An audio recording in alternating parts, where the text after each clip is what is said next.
Tələbələr 18 oktyabr tarixində kursumuzda keçirilmiş qəbul imtahanında istifadə olunan ingilis dili suallarının izahına başlayırıq. 76-cı sual. Choose a correct variant. Düzgün cavab variantını seçməliyik. Birinci cümləyə nəzər yetirək. Why did you buy so many foods? Burada food sayılmayan ismin many əvəzliyi ilə işləndiyini görürük. Bildiyimiz kimi many yalnız sayılan isimlərlə işlənə bilir. Buna görə də bir variantını düzgün variant kimi qəbul edə bilmərik. İkinci varianta baxaq. I didn't know it was so far. Gördüyünüz kimi did hissəciyi keçmişliyi bildirir. İkinci hissədə bundan sonra da was-u görürük. Zaman uzlaşması var. Didn't keçmişliyi bildirənə görə now öz indiki qeyri-müəyyən zaman formasına çevrilib və cümlə məntiqən doğrudur. Yəni ikinci cümləni doğru cavab kimi götürə bilərik. Üçüncü cümlədə She wouldn't like to be a teacher. It's such a difficult job. O müəllim olmaq istəməzdi, çünki bu çox çətin iş idi. Such gördüyünüz kimi burada ismi birləşməklə işlənib. A difficult job sözü ilə tamamilə düzdür. Burada çaşdırıcı məqam wouldn't keçmişlik bildirən hissəcik ilə is indiki zamanda olan hissəciyin zaman uzlaşmasının pozmasıdır. Amma əslində burada pozma yoxdur, çünki istəməzdi. Bu subjunctive mooddur, hansı ki bizdə qəbul proqramında yoxdur. Lakin məna olaraq cümləni tərcümə edəndə görürük ki, bu keçmişlik zaman olaraq keçmişliyi bildirmir. Yəni uzlaşma pozulmur. Üçüncü cavab variantımızı da düzgün qəbul etmək olar. Dördüncü variantda Mary has got so much things to do cümləsini görürük. Things bildiyiniz kimi cəm şəkildə qəbul edə bilir və əlbəttə ki sayılan isimdir. Much isə sayılmayan isimlərlə işləyən əvəzlikdir. Buna görə də 4 düzgün cavab ola bilməz. Beləliklə 76-cı sualda ikinci 2 və 3 cümlələri düzgün cavab variantıdır. 76-da düzgün cavab B. 77-ci sual. Choose a correct variant. A few days ago, I saw a man at the party. Burada bir əvəzlik olmalıdır, bağlayıcı əvəzlik. Face was familiar. Gördüyünüz kimi bağlayıcı cümlənin ikinci hissəsi birbaşa isimlə başlayır. Yəni bu ismi təyin edən bizə təyinli bir əvəzlik lazımdır. Variantlar içərisində yalnız who's-un olduğunu görürük. Who's-un bağlayıcı kimi qaydasından bildiyimiz kimi, who's əgər cümlədə bağlayıcı kimi istifadə olunursa, bu da cümlənin asılı tərəfi mütləq formada isimlə başlamalı idi və who's həmin ismi təyin etməli idi. Yəni cümləni tərcümə etsək, bir neçə gün əvvəl mən partidə bir adam gördüm. Kiminki siması tanış idi. Yəni burada biz qoya bilmərik, cansızdan söhbət getmir. That və whom tamamilə uyğun deyil. Yalnız who və whose variantlar arasında qalmaq olar. Əgər cümlə birbaşa was-la başlasaydı, onda who qoymaq mümkün idi. Yalnız face sözü bizə bunu təyin edən bir əvəzlik tələb edir. Buna görə də whose bu cümlə üçün ideal bağlayıcıdır. 77-də də düzgün cavab variantı B. 78-ci sual. I wonder düzgün bağlayıcını və budaq cümlənin ardını düzəltməliyik. B variantına başlayaq. What time Tom has phoned me? Burada what time sual əvəzliyi ilə bitmiş zaman işlənə bilməz. B variantı buna görə səhvdir. C variantında why bağlayıcısı ilə for sözünüsü bir cümlə içərisində işlənə bilməz. C variantı buna görə səhvdir. D variantında budaq cümlədə sual əvəzliyi ilə başlamasına baxmayaraq düzgün söz sırası olmalı idi. Yəni mübtəda gəlməli idi Tom və ardınca müvafiq olaraq xəbər, tamamlıq və digərləri gəlməli idi. D variantı zaman olaraq düzgün ola bilər, amma söz sırası olaraq səhvdir. Y variantında isə əksinə zət bağlayıcısının burada yersiz olduğunu görürük. Tom phoned me zaman olaraq düzgün ola bilər, amma zət bağlayıcısı bu cümlə üçün ideal deyil. A variantında isə why Tom didn't phone me tamamilə məna və tərcümə olaraq da düzgündür. Mən tərcümələndim. Niyə ki? Yəni ona görə ki, Tom mənə zəng vurmamışdı. Düzgün cavab variantı 78-ci sualda A. 79-cu sual. Choose a correct variant sentences in the passive voice. Pasiv məsul növdə olan düzgün cümlələri seçmək tələb olunur. Birinci cümləyə baxaq. All teaching will be done by computers. Gördüyünüz kimi gələcəyin məhsulluğu düzgün formada ödənilir. Will, be və possible forması tərcümə olaraq da düzgündür. Bütün təhsil prosesi deyək, kompüterlər vasitəsilə ediləcək və tamamilə cümlədən tərcüməsində məfhum növdə olduğu aydındır. İkinci varianta baxaq. Was the article checked by your teacher? Easy.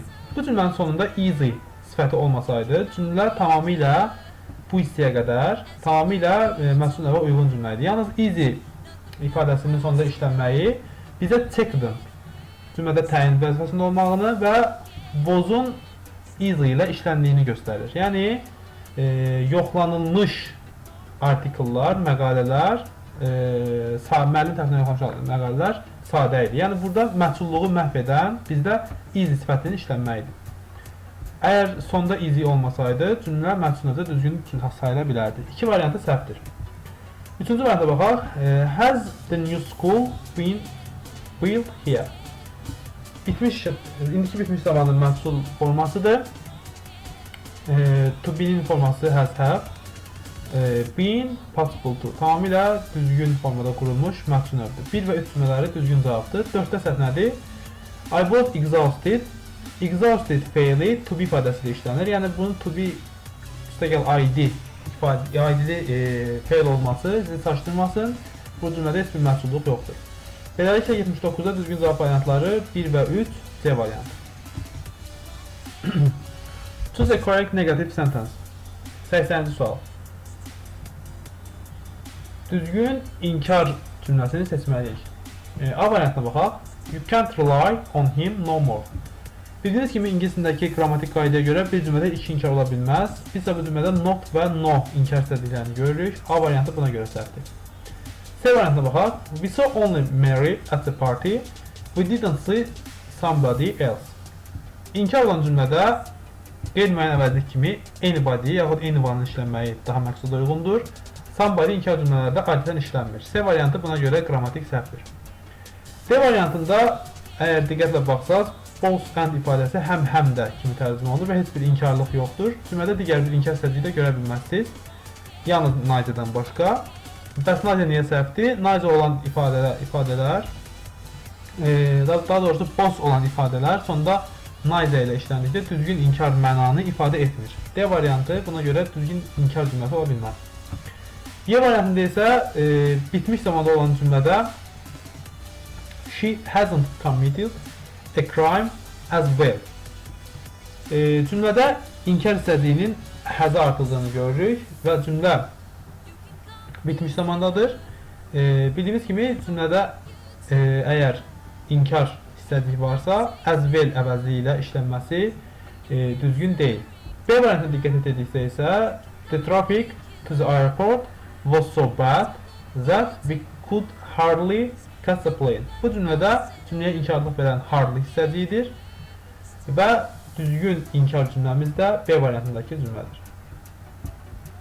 81-ci suala diqqət edirək. Düzgün bağlayıcının əlavə olmağı bizdən tələb olunur. Yalnız tərcümə ilə sualı sadə formada həll etmək mümkündür. We have got a garage. Bizim qarajımız var. We haven't got a car. Bizim maşınımız yoxdur. But istədiyi A variantına fikir versək tamamilə uyğun gəlir. Gəlin ardını davam edək. Bizim qarajımız var, ancaq bizim maşınımız yoxdur. So, belə ki, biz qarajı workshop, yəni mağaza kimi istifadə edirik. Məntiqən tamamilə uyğundur. Digər variantları yerinə qoyub tək-tək tərcüməsi ilə yoxlaya bilərsiniz. Hamısında müəyyən səhvliklər olduğunu görəcəksiniz. 81-ci sualda düzgün cavab variantı A. 82-ci sual. Choose a correct sentence. Düzgün cümləni tapmağa çalışır. A variantında.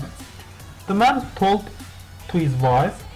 Səhv elə buradadır. Bildiyimiz kimi told yəni tell feili cümlədə işlənərkən özündən sonra to hissəciyi qəbul etmir, inkar edir to hissəciyini. A variantı buna görə səhvdir.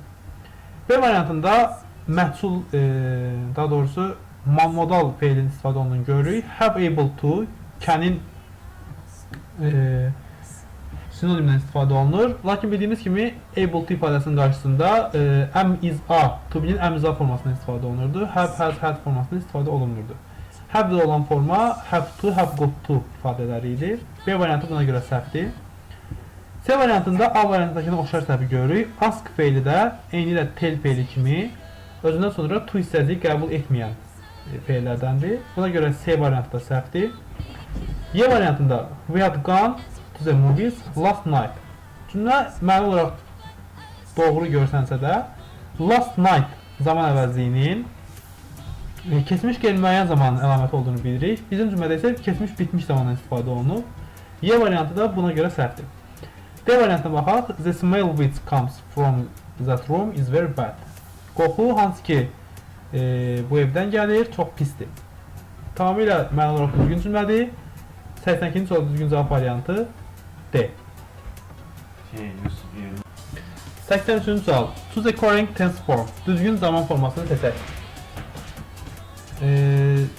Cümləmiz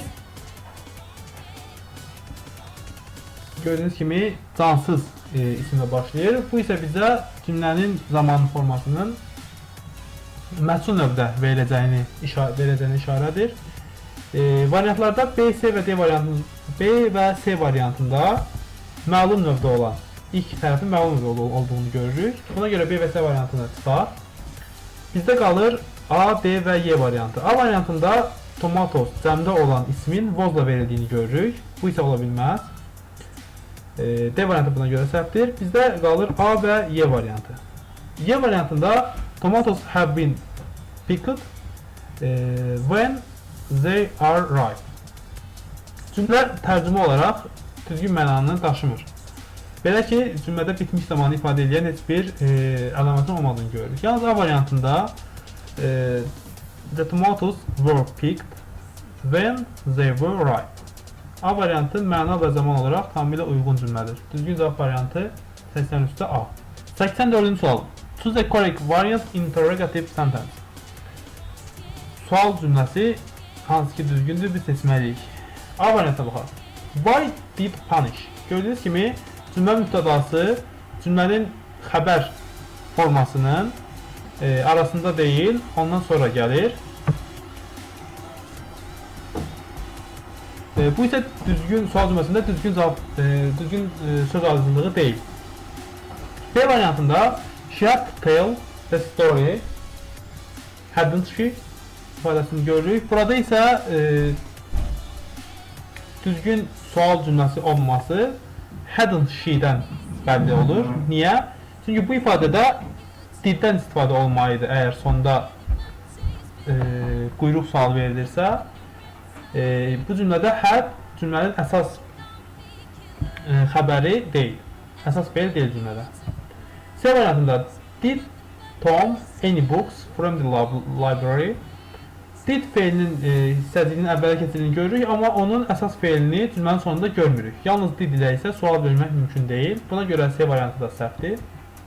D variantında what letter has you received? Cümləsini görürük. Cümlədə letənin təyininə sual verilmişdir. Mübtəda və mübtədanın təyininə sual verildikdə cümlədə söz sırası dəyişməməlidir. Yəni you has received olmalıydı. Burada isə has you received ardıcılığını görürük. D variantı da buna görə səhvdir. Nəhayət Y variantına baxaq. When and where did you eat sushi? Nə vaxt və harda sən sushi yemisən? Cümlədə iki sual əvəzliyi var və cümlənin zaman söz ardıcılığı tamamilə düzgündür. 84-də düzgün cavab variantı Y. 85-ci sual. Choose a correct variant. Düzgün variantı seçək. Birinci variantı baxaq. The positions of referees were complicated. Burada cümlənin xəbəri bu. Bizim mübtədamızın əsas tərəfi positions ilə uzlaşır və kəmiyyət uzlaşması tamamilə düzgündür. Bir düzgün cavab variantıdır. İkinci variantı baxaq. To live in the other cities was exciting for her. Was cümlədəki əsas xəbərin köməkli hissəsinin was olduğunu görürük. Amma cities cəmdədir. Bu bizi çaşdırmasın, çünki burada əsas mübtədanın tərəfi məsdərdir. Məsdər də həmişə təkdə olur. To live ilə uzlaşan xəbər was'dur və bu tamamilə düzgündür. 1 və 2 variantlarımız düzgün cavab variantlarıdır.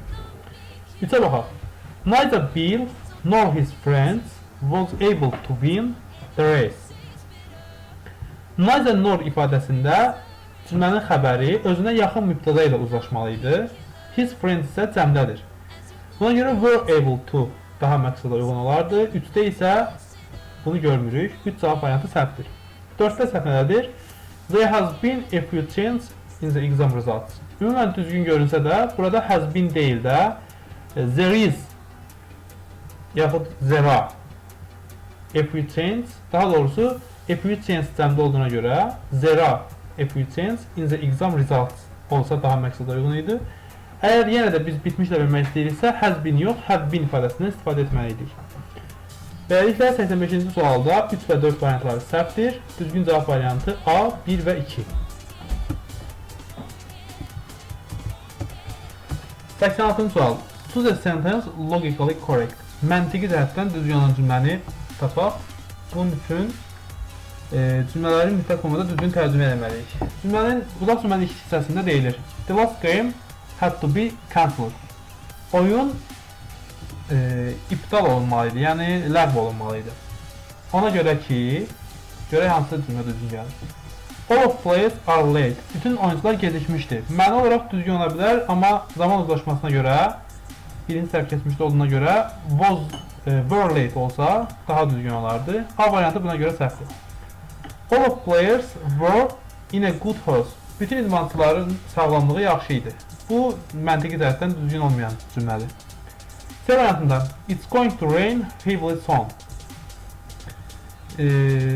Güclü yağış, tezliklə güclü yağış yağacaqdır. Qəti gələcək zamanda olan cümlədir. Amma indiki zamandan gələcəyə doğrudur. Yəni keçmişdə gələcəkliyi bildirmir. Bizdə isə had ifadəsinə görə uzlaşma it was going to rain olmalıydı. C variantı buna görə səhvdir. D variantında the stadium was full of fans. Stadion fanatlarla dolu idi. Bu da məntiqi cəhətdən düzgün deyil. Sonraki variantında it was raining much more heavily. Çox daha güclü, gözlənilən çox güclü yağış yağırdı. Gördüyünüz kimi was keçmiş zamanı göstərir, uzlaşma pozulmuyub və məntiqi olaraq da tamamilə düzgün cümlədir. Bu da cümlənin davamı olaraq. Buna görə də 86-da düzgün cavab variantı Y. 87-ci sual. Choose a correct variant. Cümlədən göründüyü kimi düzgün mürəkkəb tamamlıq cümləsi bizdən tələb olunur. No one cümlənin mübtədası gəlib, obyekt əvəzliyi işlənilib və məsləri to ifadəsi də görürük. To come. To ilə cavab variantlarında məslər tələb edən yalnız expected variantıdır. Made, let, fail. Made və let to-suz məslər tələb edir, yəni to olmamalıydı burada. So offense isə ing-li yaxud to-suz məslər tələb edir. Buna görə 87-ci sualda düzgün cavab variantı A-dır. 88-ci sual. Choose a correct model verb.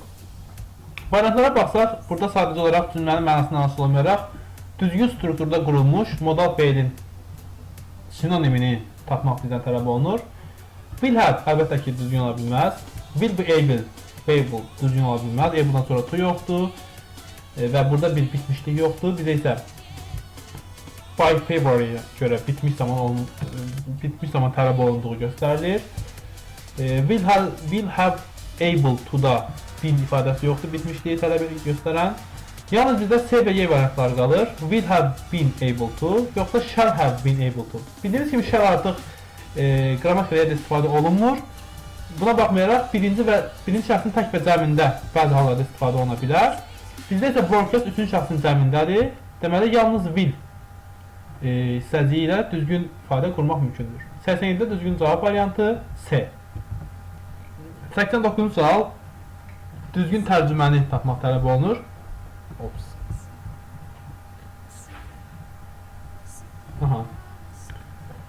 Din insanların cəmiyyətdə yaşaması üçün qaydalar məcmuasıdır. Müəyyən qədər mürəkkəb görünsə də olduqca sadə tərcüməsi olacaq. Ümumən bütün strukturlar eynidir. Yalnız bəzi variantlarda qrammatik səhvlər var. Bir variant isə tamamilə doğrudur. Məsələn, religions görürük. Bizdə isə din təkdədir. Religions ola bilməz. B variantı buna görə səhvdir. D variantında religion təkdə olan ismi R ilə verilib. D variantı buna görə səhvdir. Y variantında religion was görürük. Bizdə isə cümlə idi deyil, dır ilə tamamlanır. Yəni indiki zamandadır. Buna görə Y variantı da düzgün ola bilməz. Bizdə yalnız qalır A və C variantları. A və C variantına diqqət edirsəz, yeganə fərqin E artikli olduğunu görərsiniz. Qeyri-müəyyən artiklın. Və daha düzgün olar ki, is a complex of rules. Yəni qaydalar məcmuası şəklində yazılsın. Is complex of rules düzgün yazılış forması deyil. 89-cu sualda düzgün cavab variantımız A-dır. 90-cı sual. Choose a word which doesn't go with one given one. Deməli, digərləri ilə məna cəhətdən fərqli olan sözü tapmaq tələb olunur. Road və way bildiyimiz kimi yol sözlərdir, sinonim sayıla bilər. Eyni də track və pass də iz, cığır mənasında işlənilir. Tray sözü isə qab, padnos mənasında işlənən sözdür.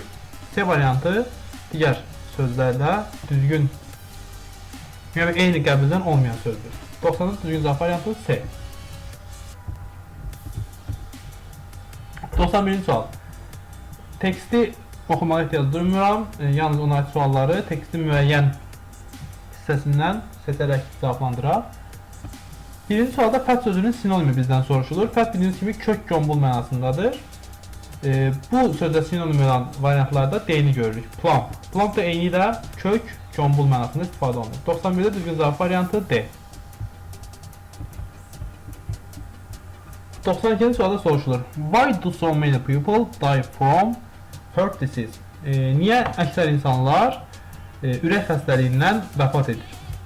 Bu sualın cavabını tekstə gedərək həmin cümlənin cavabını tekstdə tapaq. Deməli, əgər burada bu cümləyə fikir versəz, deyilir ki, people in Europe and America eat 20 times more sugar and 5 times more fat today than is 18th century. Deməli, göstərir ki, 20 dəfə çox şəkərin qəbulu 5 dəfə daha çox kökəlməyə səbəb olur 1800-cü ilə nisbətən hal-hazırda Avropa və Amerikada. Və bu da növbəti cümlədə izah olunur ki, bunun səbəbi də çoxlu insanların ürək xəstəliklərindən vəfat etməsinə nəticə verir. Deməli, biz variantımıza, sualımıza geri qayıtsaq, düzgün cavab variantının B-də olduğunu görərik. Eyni ilə burada göstərilir ki, insanlar 20 dəfə daha çox şəkər qəbul edir və 5 dəfə daha çox kökəldir keçmiş dövrlərə nisbətən. 92-də düzgün cavab variantı B. 90-cı sualda istənilir ki, bizdən tekstdə ən yaxşı adı verək. Tekstə diqqətli oxusaq, görərsiniz ki, verilən variantlar içərisində sadə formada tekstə ən uyğun ad junk food olardı. Yəni, xırda-xuruş yeməklər. Düzgün cavab variantı B. 94-cü sualda bizdə special sözünün antonimi soruşulur. Special xüsusi deməkdir. Yəni, o antonimi ümumi söz olacaq. Ümumi sözü isə tərcümədə bizdə A variantındadır. Private şəxsi, extraordinary, qeyri-adi, luxurious, lüks, glamorous, möhtəşəm. Bu cavablar special üçün antonim təşkil etmir. Yalnız ümumi sözü xüsusi sözün antonimidir. 94-də düzgün cavab variantı A.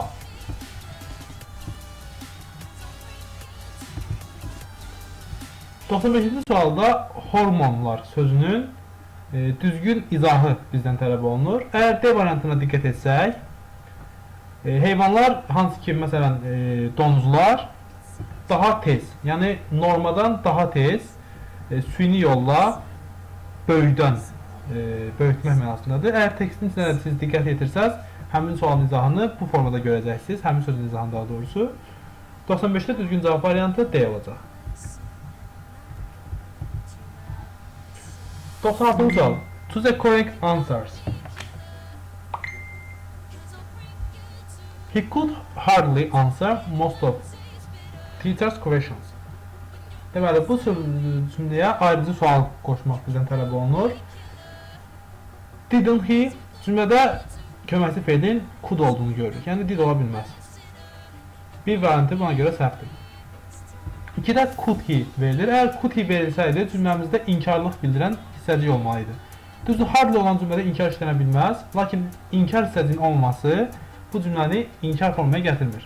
Çünki burada hardly zərf kimi də işlənmişdir. 2 variantı buna görə səhvdir. 3-də birinci tərəf cümlədə inkarlıq göstərir, amma inkar yoxdur. Buna görə sadəcə olaraq neither could he formulasını istifadə etmək mümkündür. Çünki birinci tərəf inkardadır. 3 variantını düzgün qəbul etmək olar. 4 variantında could hissəciyi heç bir not qəbul etmədiyindən onun ayrıcı sualını couldn't he şəklində vermək mümkündür. 4 də düzgün cavab variantıdır. 5-də isə she could either ifadəsini görürük. Birinci tərəfin inkarlıq bildirməsi bizə bu variantı düzgün götürməyə imkan vermir. Beləliklə 96-cı sualda düzgün cavab variantı 3 və 4 olacaq. 97. Choose the interrogative sentences.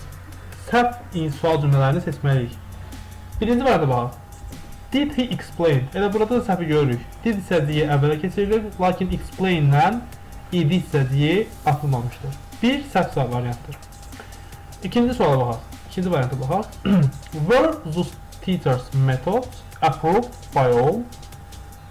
Metod cəmdədir. Were buna görə onunla uzlaşır. Cümlə məhsul növdədir. By all tamamilə sonunda gəlməyi düzgündür. Və cümlədə heç bir səhv məqam aşkar etmək mümkün deyil. 2 düzgün cavab variantıdır. Buna görə 2-ni götürmürük. 3. Who the news was spread by? Cümlə məhsulun tamamlığına, yəni məhsul növdə olan cümlədə cümlənin tamamlığına sual verilib. Buna görə də mübtədada olduğu kimi söz sırası saxlanılmalı deyildi. Və who was the news spread by olmalıydı. 3 də buna görə səhvdir. Deməli, bizə lazım olan variantlar 1 və 3 olacaq. 4-ü yoxlayaq. What has been discussed lately? Cümlə söz sırası və məna olaraq düzgündür. Beləliklə 97-ci sualda düzgün cavab variantları 1 və 3. 98-ci sual. Make up a sentence. Düzgün sual cümləsini, daha doğrusu düzgün cümləni formalaşdıraq. Hardly ilə olan cümlələrdə söz sırasının dəyişdiyi məlumdur. Yəni hardly cümlə əvvəlində gəlir və söz sırası sanki sual cümləsindəki kimi dəyişir. Yəni əvvəlcə bitmiş zamanda olan cümlədə had hissəciyi əvvəldə gəlir. Yəni 3, 8. Daha sonra əsas cümlənin mübtədası, yəni 2 ay. Daha sonra xəbərin digər hissəsi, yəni had'in tamamlayan left. Və cümlənin tamamlığı the house 7. Beləliklə budaq cümlənin bir tərəfini formalaşdırdıq. Bizə bağlayıcı lazımdır. Bağlayıcı gördüyünüz kimi when'dir 1. İkinci cümlə mübtədası yalnız it ola bilər 5. Xəbər bizə lazımdır. Started və to train qalır. Əlbəttə ki started əsas xəbərimiz olacaq və to train cümlənin məqsədi yəni tamamlığı olacaq. 3, 8, 2, 4, 7, 1, 5, 6, 9. 9 sözlük cümləmizin düzgün ardıcıllıq formasıdır. Soldan sağa. 99-da make up story tekst yaratmamız tələb olunur. Ardıcı olaraq cümlədə əgər 2-dən başlasaq, the hostess asked, Dear Dido, how many spoons of sugar do you usually have in your coffee? Hostesin verdiyi suala, yəni onun neçə qaşıq, kopesində neçə qaşıq, adətən neçə qaşıq şəkər istədiyi soruşur. Cavab olaraq Didonun cavabı It depends on where I am. Yəni bu ondan asılıdır ki, mən hardayam cavab verir, maraqlı cavabdır. Buna görə hostesin növbəti cavabı olur what do you mean? Yəni sən necə rüzursan, nə demək istəyirsən? Bu hostes üçün maraqlıdır. Bu suala Dido belə cavab verir. When I'm at home, yəni mən evdə olanda 2 qaşıq, amma mən hardasa qonaq olanda adətən 5 qaşıq istifadə edirəm. Didonun maraqlı cavabı. Buna isə hostes belə cavab verir, səmimiliklə. Okay, then please feel yourself at home. Yaxşı, onda özünüzü evdəki kimi hiss edin. Belə bir humoristik tekstimiz var. Deməli, düzgün ardıcıllıq 2, 4, 1, 5, 3 olacaq. Və nəhayət ingilis dilindən son 100-cü sualımız. Cümlələrin mənası, daha doğrusu sözlərin mənasına görə izahı bizdən soruşulur. Birinci, prohibit. Prohibit sözünün ən düzgün izah variantındadır. To forbid formally by law, rule or other authority. Qanun tərəfindənmi, qayda tərəfindənmi, yaxud başqa bir qurum tərəfindənmi qadağan olunmuş şey. Yəni, yasaqlanmış şey. 1 üçün düzgün uyğun cavab C olacaq. 2 üçün uyğun cavab. 2-də to resemble feilini görürük. Bu to look like or be similar, oxşamaq yaxud nəyəsə oxşar olmaq mənasında istifadə olunan feildir. 2-yə düzgün uyğun olan cavab A-dır. To rhyme, üçüncü feilimiz maraqlı feildir. Bu feilin açıqlaması isə B variantındadır. To destroy something completely, nəyisə tamamilə dağıtmaq, məhv etmək. Deməli 1C, 2A, 3B düzgün uyğunluğumuz oldu. Belə ki, tələbələr ingilis dili sınaqda istifadə olunan ingilis dili testlərinin hamısının izahı ilə tanış olduq. Növbəti videoda istifadə olunan 50 məntiq sualının izahı ilə tanış olacaqsınız. Hər birinizə uğurlar. Növbəti imtahanlarınızda iştirak etməyi, özünüzü sınamağı unutmayın.